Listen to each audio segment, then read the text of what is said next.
నమస్తే బీసీఎన్ న్యూస్తో మీ ముందున్నది ఆనంద్ రాజ్ కుమార్. ఈనాటి వార్తలను ముఖ్యాంశాలు. పారిశ్రామిక ప్రాజెక్టుల పురోగతిపై సీఎం చంద్రబాబు సమీక్ష. ఒప్పందాలు చేసుకున్న ప్రాజెక్టులు వెంటనే ప్రారంభం కావాలని ఆదేశం.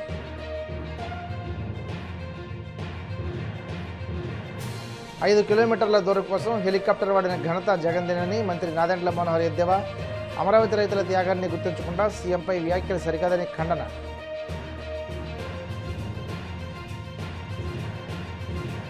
రాబోయే 2 రోజుల్లో రాష్ట్రంలోని పలు జిల్లాల్లో వడగాల్పులు, కొన్ని ప్రాంతాల్లో తీవ్ర వడగాలులు వీచే అవకాశం.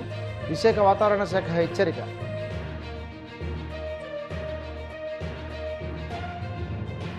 ప్రత్యేక పార్లమెంటు సమావేశాలు ఏర్పాటు చేసి లోక్సభలో మహిళా రిజర్వేషన్ బిల్లు ప్రవేశపెట్టాలి. తెలంగాణ ముఖ్యమంత్రి రేవంత్ రెడ్డి డిమాండ్. రాష్ట్రంలో పారిశ్రామిక పెట్టుబడులకు సంబంధించిన ఒప్పందాలు కాగితాలకే పరిమితం కాకుండా క్షేత్రస్థాయిలో కార్యరూపం దాల్చాలని ముఖ్యమంత్రి చంద్రబాబు అధికారులను ఆదేశించారు. విశాఖ భాగస్వామ్య సదస్సులో కుదిరిన ఒప్పందాలు, రాష్ట్ర పెట్టుబడుల ప్రోత్సాహక మండలి ఆమోదించిన ప్రాజెక్టుల పురోగతిపై సచివాలయంలో ఉన్నత స్థాయి సమీక్ష నిర్వహించారు. ఈ సమావేశంలో మంత్రి నారా లోకేష్ నేతృత్వంలోని మంత్రుల కమిటీకి సీఎం దిశానిర్దేశం చేశారు. ఇప్పటి వరకు ఎస్ఐపిబి ద్వారా 11.47 లక్షల కోట్ల పెట్టుబడులతో 282 ప్రాజెక్టులకు ఆమోదం తెలిపామని చంద్రబాబు గుర్తు చేశారు. వీటిలో 114 ప్రాజెక్టులు ఇప్పటికే ప్రారంభమయ్యాయని సమావేశంలో వివరించి మిగిలిన ప్రాజెక్టుల విషయంలో జాప్యం జరగకుండా చూడాలని స్పష్టం చేశారు.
మాజీ సీఎం వైసీపీ అధినేత జగన్ చేసిన విమర్శలపై మంత్రి నాదెండ్ల మనోహర్ తీవ్రస్థాయిలో ధ్వజమెత్తారు. దీపం పథకం, మధ్యాహ్నం భోజన నాణ్యత, ప్రత్యేక విమానాల వినియోగం వంటి అంశాలపై జగన్ పూర్తిగా అసత్యాలు, అవగాహన లేకుండా మాట్లాడుతున్నారని మండిపడ్డారు.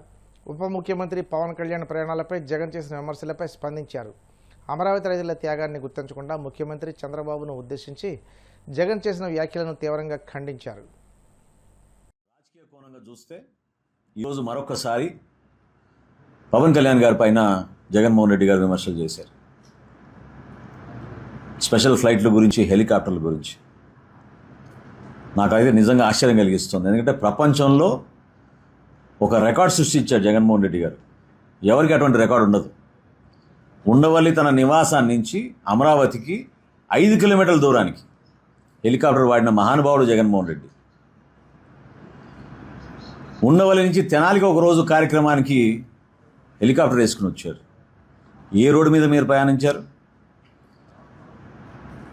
ఆ రోడ్ల దుస్థితి ఏ విధంగా ఉండేది ఆ రోజుల్లో? 222 కోట్ల రూపాయలు ఈయన 5 సంవత్సరాల్లో స్పెషల్ ఫ్లైట్ల కోసం, హెలికాప్టర్ల కోసం వెచ్చించిన జగన్మోహన్ రెడ్డి గారు ఈరోజు ముఖ్యమంత్రి గారిని, ఉప ముఖ్యమంత్రి గారిని స్పెషల్ ఫ్లైట్లు వాడుతున్నారని చెప్తున్నారు. పవన్ కళ్యాణ్ గారు ఈ రోజు వరకు కూడా పార్టీ కార్యక్రమం అయితే పార్టీ వెచ్చిస్తుంది పవన్ కళ్యాణ్ గారి హెలికాప్టర్ కోసం. ఆయన వ్యక్తిగత కార్యక్రమాలు లేకపోతే సినిమా షూటింగ్ల కోసం కష్టపడి ఆయన సినిమాలో సంపాదించుకున్న డబ్బుల ద్వారా ఆయన బిల్లు కట్టుకుని ప్రయాణం చేస్తున్నారు తప్ప జగన్మోహన్ రెడ్డి గారి లాగా స్కాములు చేసో, వేల కోట్లు సంపాదించుకునో, ప్రైవేట్ ప్లేన్లు ఇక్కడి నుంచి లండన్కి, ఇక్కడి నుంచి డావోస్కి కాంట్రాక్టర్ల దగ్గర తీసుకున్నారు ఆ ప్లేన్లు, వాళ్ళని బెదిరించి. మరి ప్రభుత్వం ఎందుకు 222 కోట్ల రూపాయలు మీ మీద ఖర్చు పెట్టింది ప్రైవేట్ ప్లేన్ల కోసం? సమాధానం చెప్పాలి మీరు. పవన్ కళ్యాణ్ గారు ఖచ్చితంగా రాష్ట్రంలో పర్యటిస్తున్నప్పుడు ఆయనకున్న ఆదరణ ట్రావెల్ చేసేటప్పుడు ఉన్న ఇబ్బందిని బేస్ చేసుకొని కొన్ని ఏర్పాట్లు చేసుకుంటూ ఉంటాం. అంతేగాని ఆయన ప్రయాణం చేశారు, ఆయన కోసం రెడీగా ఒక హెలికాప్టర్ ఒక ప్లేన్ ఉంటుందనేది ఆయన చెప్పడంలో ఏమాత్రం కూడా సబబు కాదు. అది మీరు గతంలో మీరు చేసిన కార్యక్రమాల్ని ప్రజలకి మరొకసారి గుర్తు చేస్తున్నాను. మీ ఇంటి నుంచి అమరావతి 5 కిలోమీటర్ల దూరానికి హెలికాప్టర్ వేసుకెళ్ళారు మీరు. అప్పుడు గుర్తు రాలేదా మీకు? గౌరవ ముఖ్యమంత్రి గారు చంద్రబాబు నాయుడు గారిని మావిగాన్ విషయం గురించి ప్రస్తావిస్తూ అమరావతి రైతులు పడిన క్షోభ, వాళ్ళు చేసిన త్యాగానికి మీరు గుర్తించకపోగా ఎంతమంది పాపం గుండెపాటుతో మృతి చెందారు, ఎంతమంది మహిళలు ఆవేదనతో రోడ్డుపైన వచ్చి బాధపడ్డారు.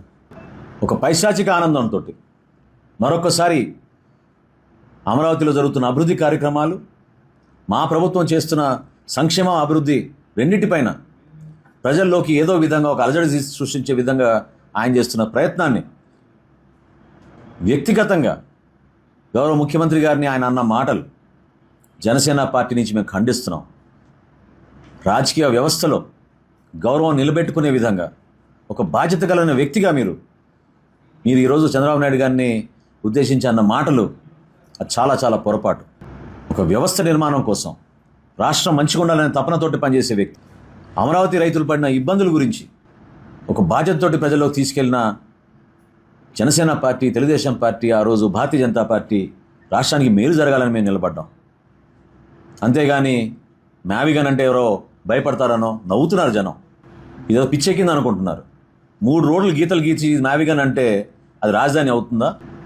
దయచేసి పవన్ కళ్యాణ్ గారికి ఉన్న సంస్కారం, ఆయనకున్న ఓపికని మీరు బలహీనత అనుకుంటే చాలా పొరపాటు. అనుక్షణం ప్రజల కోసం, వ్యవస్థ బలోపేతం కోసం, ఇతర దేశాలతో పోల్చుకుంటే భారతదేశం ఉన్నత స్థాయిలో ఉండాలని మోడీ గారు ఏ విధంగా కోరుకుంటున్నారో ఆయనకి సహకరిస్తూ అటువంటి నాయకత్వం ఈ రోజున మా ఎన్డీఏ ప్రభుత్వం ఆంధ్రప్రదేశ్లో చేపట్టింది. రాష్ట్రంలో అధిక ఉష్ణోగ్రతలు నమోదవుతున్నాయని విశాఖపట్నం తుఫాను హెచ్చరికల కేంద్రం అధికారి జగన్నాథ్ కుమార్ తెలిపారు. రాబోయే 3 రోజుల్లో రాష్ట్రంలోని పలు జిల్లాల్లో వడగాలులు, కొన్ని ప్రాంతాల్లో తీవ్ర వడగాలులు వీచే అవకాశం ఉందని హెచ్చరించారు. వాతావరణ పరిస్థితులు దృష్టిలో ఉంచుకొని కొన్ని జిల్లాలకు ఎల్లో అలర్ట్, మరికొన్ని జిల్లాలకు ఆరెంజ్ అలర్ట్ జారీ చేసినట్లు వెల్లడించారు. ప్రజలు మధ్యాహ్న సమయంలో అత్యవసరమైతే తప్ప బయటకు రావద్దని సూచించారు. ముఖ్యంగా ఉదయం 11 గంటల నుండి మధ్యాహ్నం 4 గంటల వరకు ఎండ తీవ్రత ఎక్కువగా ఉంటుందని, ఈ సమయంలో నీడపట్టున ఉండాలని, తగినంత నీరు త్రాగాలని సూచించారు. ఆగ్నేయ అరేబియా సముద్రం నుంచి మధ్య బంగాళాఖాతం వరకు ఒక ఉపరితల ద్రోణి 3.1 నుంచి 4.5 కిలోమీటర్ల ఎత్తు వరకు విస్తరించి ఉన్నది. ఇది లక్షద్వీప్, కేరళ, అంతర్గత కర్ణాటక, రాయలసీమ మరియు దక్షిణ కోస్తా ఆంధ్రప్రదేశ్ మీదుగా మధ్య బంగాళాఖాతం వరకు విస్తరించి ఒరిస్సా దక్షిణ ప్రాంతపు పరిసర ప్రాంతాలలో 1.5 కిలోమీటర్ల ఎత్తులో ఒక ఉపరితల ఆవర్తనం కొనసాగుతుంది. తూర్పు ఉత్తరప్రదేశ్ నుండి దక్షిణ ఒడిశా వరకు, అనగా ఉత్తర ఛత్తీస్గఢ్ మరియు జార్ఖండ్ మీదుగా ఒక ఉపరితల ద్రోణి కూడా 0.9 కిలోమీటర్ల ఎత్తులో కొనసాగుతుంది. రాష్ట్రంలో ప్రస్తుతానికి అధిక ఉష్ణోగ్రతల పరిస్థితి కొనసాగుతుంది.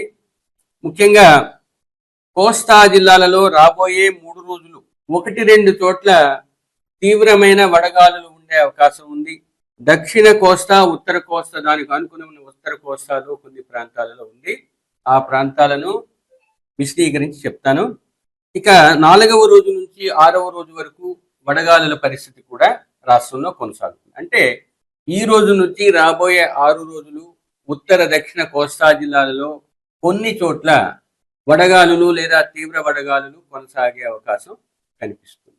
ముఖ్యంగా దక్షిణ కోస్తా జిల్లాలలో ఈ 24 గంటల్లో తీవ్రమైన వడగాలులు 1-2 చోట్ల ఉండే అవకాశం ఉంది. మరియు దానికి ఆనుకుని ఉన్న ఉత్తర కోస్తా జిల్లాలైన ఏలూరు, పశ్చిమ గోదావరి, తూర్పు గోదావరి, కోనసీమ జిల్లాల్లో కూడా 1-2 చోట్ల తీవ్రమైన వడగాలులు ఉండే అవకాశం రాబోయే 24 గంటల్లో ఉంటుంది. ఇక ఉత్తర కోస్తా జిల్లాలైన కాకినాడ, అల్లూరి సీతారామరాజు, అనకాపల్లి, విశాఖపట్నం జిల్లాల్లో 1-2 చోట్ల వడగాలులు వీచే అవకాశం ఉంది. విజయనగరం, శ్రీకాకుళంతో పాటుగా పార్వతీపురం మన్యంలో వేడిమితో కూడిన తేమతో కూడిన అసౌకర్యమైన వాతావరణం కొనసాగే అవకాశం ఉంది. అంటే మొత్తం కోస్తా జిల్లాలన్నింటికీ ఎల్లో లేదా ఆరెంజ్ వార్నింగ్స్ ఇవ్వటం జరిగింది. ఇందాక చెప్పుకున్నట్లుగా దక్షిణ కోస్తా జిల్లాలన్నింటికీ మరియు దానికి ఆనుకుని ఉన్న ఉత్తర కోస్తా జిల్లాలైన ఏలూరు, పశ్చిమ గోదావరి, తూర్పు గోదావరి, కోనసీమ జిల్లాలకు ఆరెంజ్ అలర్టు, అనకాపల్లి, విశాఖపట్నం, అల్లూరి సీతారామరాజు, కాకినాడ జిల్లాలకు ఎల్లో అలర్ట్ ఇచ్చాము. ఇక అసౌకర్యాన్ని సూచించే ఎల్లో కలర్ను విజయనగరం, శ్రీకాకుళం మరియు పార్వతీపురానికి ఇవ్వటం జరిగింది. 4 లేబర్ కోడ్స్ రద్దు చేయాలని డిమాండ్ చేస్తూ దేశవ్యాప్త పిలుపులో భాగంగా Andhra Pradesh medical and sales representatives union CITU ఆధ్వర్యంలో కాకినాడ కలెక్టరేట్ వద్ద ధర్నా కాపీలు దగ్ధం చేసి కార్యక్రమం నిర్వహించి ఈ కార్యక్రమాన్ని ఉద్దేశించి Andhra Pradesh medical and sales representative union రాష్ట్ర కోశాధికారి దుంపల ప్రసాద్ మాట్లాడుతూ కేంద్ర రాష్ట్ర ప్రభుత్వాలు కార్మికులకు వ్యతిరేకంగా యజమానులకు అనుకూలంగా 4 లేబర్ కోడ్స్ను తీసుకురావడం దారుణమని, వెంటనే ఈ 4 లేబర్ కోడ్స్ను రద్దు చేసి 44 కార్మిక చట్టాలు పటిష్టంగా అమలు చేయాలని డిమాండ్ చేశారు. సిఐటియు నగర కో కన్వీనర్ పలివెల వీరబాబు మాట్లాడుతూ రాష్ట్ర ప్రభుత్వం లేబర్ కోడ్స్ అమలులో భాగంగా 8 గంటల పని దినాన్ని రద్దు చేసి 12-13 గంటలు పని చేయించుకోవచ్చని కేబినెట్ తీర్మానం చేయడం దుర్మార్గమైన చర్య అని అన్నారు. ఈరోజు కేంద్ర ప్రభుత్వం మనకి స్వతంత్రం ముందు నుంచి ఉన్న 29 కార్మిక చట్టాలను మార్చేసి 4 లేబర్ కోడ్లుగా తీసుకొచ్చేసింది. ఈ 4 లేబర్ కోడ్లు కనుక రేపు పొద్దున ఇంప్లిమెంట్ అయితే భారతదేశంలో ఉన్న 40 కోట్ల మంది కార్మికులు కట్టి బోనసులుగా మారే పరిస్థితి ఉంది. వీటిని వ్యతిరేకిస్తూ దేశవ్యాప్తంగా ఇప్పటికి అనేక ఆందోళనలు చేస్తున్నప్పటికీ అదే కేంద్ర ప్రభుత్వం కానీ అలాగే రాష్ట్ర ప్రభుత్వం కానీ నిమ్మకు నీరెత్తినట్టుగా ఉంటూ దాని నోటిఫికేషన్ కూడా జారీ చేయడం జరిగింది. దీన్ని కార్మికులందరూ పూర్తిగా వ్యతిరేకిస్తున్నారు.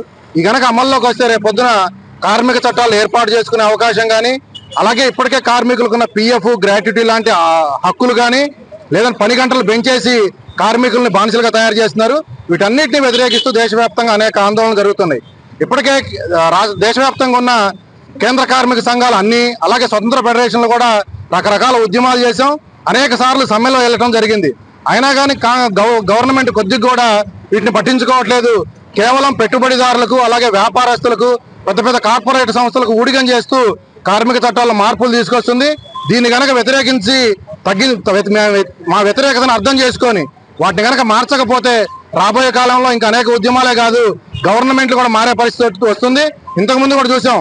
కార్మికులు కనుక ఆగ్రహం కనుక వస్తే కనుక ఏం జరుగుతుందనేది గత ప్రభుత్వాలు కూడా అనుభవం ఉంది. అలాగే చేయబోతున్నాయి. ఇప్పుడు ఈ కార్మిక చట్టాలు కనుక అమలు చేస్తే మేము కూడా అలా చేయాల్సిన పరిస్థితి వస్తుంది. పర్టికులర్గా మెడికల్ రిప్రజెంటేటివ్స్ కనుక తీసుకుంటే మాకున్నది ఒకే ఒక చట్టం, సేల్స్ ప్రమోషన్ ఎంప్లాయీస్ అనే యాక్ట్ అనే చట్టం. ఆ చట్టం ఉన్నప్పుడే ఈరోజు ఫార్మా కంపెనీలు ఎటువంటి హక్కులను అమలు చేయట్లేదు. ఈరోజు ఉన్న చట్టాన్ని కనుక తీసేయడం వల్ల మాకున్న హక్కులే లేకపోవడం, అలాగే ఫిక్స్డ్ టర్మ్లో ఎంప్లాయ్మెంట్ రావడం వల్ల కనీస వేతనాలను అమలు కావు, పిఎఫ్, గ్రాట్యుటీ అనేది భద్రత లేకుండా పోతుంది. వీటన్నిటిని వ్యతిరేకిస్తూ మేము ఈరోజు ఏదైతే ప్రతులు ఉన్నాయో నోటిఫికేషన్ ప్రతులు వాటిని దగ్ధం చేసే కార్యక్రమం ఈరోజు కలెక్టరేట్ ఎదురుగా ఏర్పాటు చేశాం. దేశవ్యాప్తంగా ఈ కార్యక్రమం ఈరోజు జరుగుతూ ఉంది. కేంద్ర ప్రభుత్వం మోడీ గారు అధికారం చేపట్టినప్పటి నుంచి అచ్చేదిన్ అంటూ వచ్చారు. ఈ దేశంలో కార్పొరేట్లకు అచ్చేదిన్, కార్మికులకి ఉద్యోగ భద్రత లేనటువంటి రోజులు తీసుకొచ్చారు.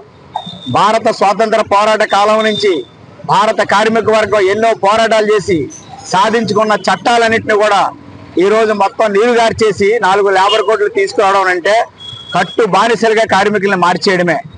ఒక పక్కన ఉద్యోగ భద్రత లేదు, రెండో పక్క కనీస వేతనాలు లేవు. ప్రజలందరూ ఆలోచించాలి. మోడీ గారు ఇచ్చినటువంటి కనీస వేతనం రోజుకు 178 రూపాయలు. 178 రూపాయలతో ఇప్పుడు పెరిగిన ధరలకి ఏ రకంగా కార్మిక వర్గం తట్టుకుని ముందుకు సాగాలి? పిఎఫ్, ఈఎస్ఐ లాంటి కార్మిక చట్టాలను కూడా అమలు చేయాల్సిన అవసరం లేకుండా కొన్ని కంపెనీలు అయితే క్యాజువల్ లీవ్స్ కూడా పూర్తిగా రద్దు చేసే విధంగా బానిసలుగా ఎంత కావాలంటే అంత పని చేయించుకోవచ్చని ఈ చట్టాల్లో మార్పులు చేశారు. చంద్రబాబు నాయుడు గారు, పవన్ కళ్యాణ్ గారు నాయకత్వం వహిస్తున్న ఆంధ్రప్రదేశ్ ఇంకొక అడుగు ముందుకేసి పెట్టుబడిదారులారా మీరు 12 గంటల వరకు కూడా కార్మికులతో పని చేయించుకోండి అని చెప్పారు. అందులో ఓవర్ టైం విషయం కానీ కనీస వేతనం కానీ లేదు.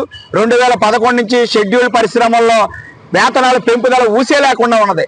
అంచేత కేంద్ర రాష్ట్ర ప్రభుత్వాలు అత్యంత దుర్మార్గంగా కార్మిక వర్గం పట్ల వ్యవహరిస్తున్నాయి. కార్మిక వర్గం చూస్తూ ఊరుకోదు. నోయిడాలో ఏం జరిగిందో అందరికీ తెలుసు, గురుగావ్లో ఏం జరుగుతుందో అందరికీ తెలుసు. అటువంటి పరిస్థితులు తలెత్తకుండా ఉండాలంటే ఉన్న పాత కార్మిక చట్టాలను పటిష్టంగా అమలు చేయాలి, లేబర్ కోడ్లను రద్దు చేయాలి, కార్మికులకి కనీస వేతనాలు అమలు చేయడం ద్వారానే ఈ దేశ ఆర్థిక వ్యవస్థ ముందుకెళ్తుంది. ఆ విధమైనటువంటి విధానాలు తీసుకోవాలని కేంద్ర రాష్ట్ర ప్రభుత్వాలకి ట్రేడ్ యూనియన్స్ హెచ్చరిక జారీ చేస్తున్నాయి. లేని పక్షంలో ఈ ఉద్యమాలు మరింత తీవ్రతరం అవుతాయి. జరగబోయే పరిణామాలకి ప్రభుత్వ పెద్దలే బాధ్యత వహించాలని సిఐటి తరపున తెలియజేస్తున్నాం. ఇప్పుడు కాసేపు ప్రకటనలు.